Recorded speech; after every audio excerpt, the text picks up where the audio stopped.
Eller? Skal du äta själv för första gången idag då? Ja, ska du det? Ska du få smaka på lite yoghurt? Nej.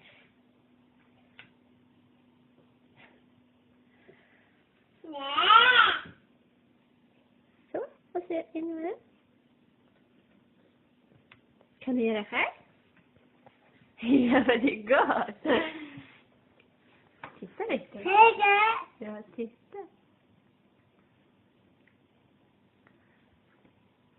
Ja, vänta lite.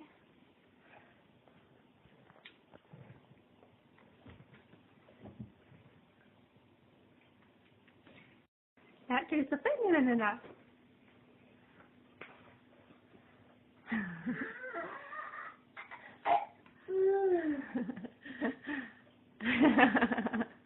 Hur ser du?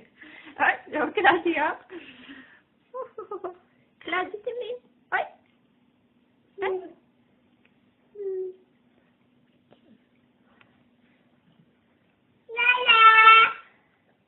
Så ja, vad ser ni med det?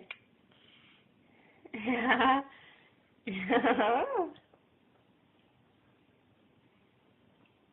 Vad bra det går. Nej.